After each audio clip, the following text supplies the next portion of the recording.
J'ai été clair. On n'a pas fait de débat de juristes avec maître. Que les choses soient claires. Je m'en fous du jeu entre la chambre d'appel ou la chambre d'instruction. Ça ne me regarde pas.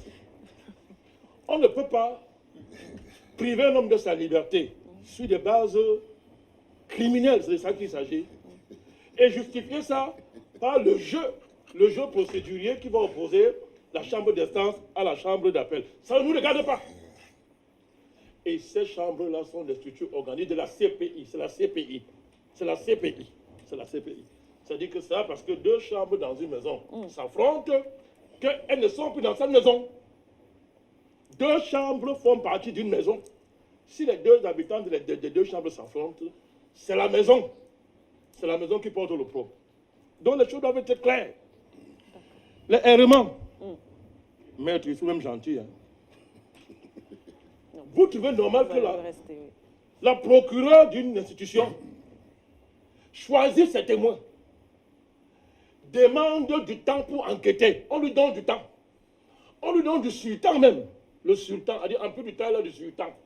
Donc vous additionnez le temps et le sultan, vous voyez tout ce qu'elle a eu comme temps pour enquêter. Elle-même sélectionne ses témoins.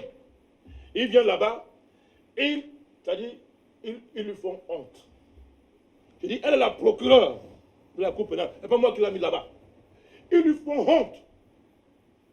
Et ces gens disent que on nous a appelés ici pour témoigner contre cet homme-ci. Nous, on vient témoigner en sa faveur. En sa faveur. Ce n'est pas nous qui avons organisé ça. Nous, on parle. Mais nous ne sommes pas la CPI pour les apprendre. Ce n'est pas nous qui allons enseigner à Mme Bensouda comment faire des enquêtes. Ce n'est pas moi qui lui apprends ça. Ce n'est pas moi qui lui apprends comment on diligente le choix de ses témoins qu'on a à ce niveau. Mais ce n'est pas moi qui lui apprends ça. Ce n'est pas les compétents. C'est grave. C'est grave. Parlant des romans, je suis gentil. Monsieur Ocampo, qui l'a précédé, vous n'êtes pas au courant du scandale où il trafiquait les condamnations à la Cour pénale contre de l'argent.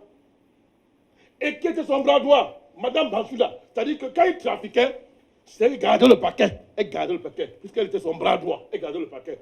Vous avez affaire à deux individus qui ont dirigé cette institution et qui sont des mafieux. Qu'est-ce que nous on a à voir là-dedans? Je n'insiste pas sur le fait que cette cour-là, que vous respectez, je comprends, vous êtes un grand juriste, et je comprends votre témoignage juridique. Cette cour-là, vous savez très bien qu'elle ne juge que les présidents africains. Et elle s'appelle Cour internationale. Et il y a tellement de violations dans le monde. Quand elle a essayé une seule fois de mettre son nez aux États-Unis américains, vous avez vu le traitement qu'on lui a infligé. On lui a rappelé à quoi c'est. On lui a rappelé à Mondo Vision. Donc moi, je veux que reprendre à mon compte ce que les Américains, membres du Conseil de sécurité, ont infligé à une cour qui est une cour affiliée, qui est un demandement de l'ONU, maître. L'ONU, parce que la Cour pénale, vous le savez mieux que moi, est un demandement de l'ONU, on peut le dire. Donc, un membre de l'ONU, en plus, ayant un droit de veto, membre du Conseil de sécurité, nous a dit à mon nom vision que cette cour ne sert à rien. Et qu'elle est dirigée par une vaurien. Ils lui ont dit, si tu tentes de mettre ton nez aux affaires d'abord, à partir d'aujourd'hui, cette cour n'existe plus pour nous, et deux, tu mets pied sur notre arrête. Tout le monde a suivi ça. Donc, vraiment, moi et vous, on n'est pas en contradiction.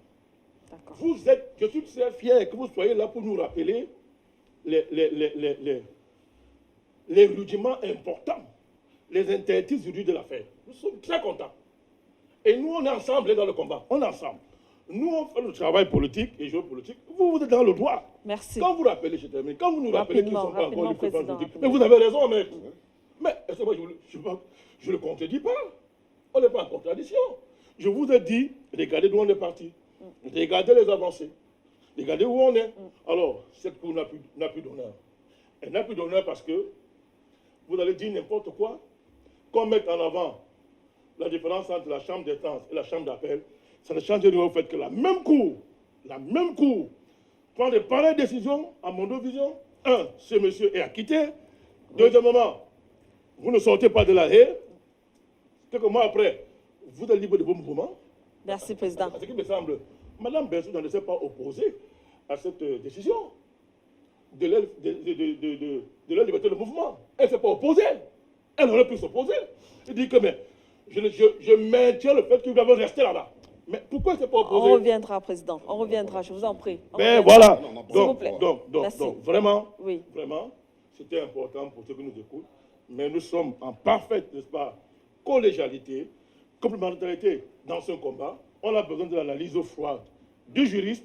Bien sûr. Mais que ça ne couvre pas, n'est-ce pas, cette cour qui fait honte au droit, qui fait honte à l'humanité. Merci à vous, Président. Merci beaucoup.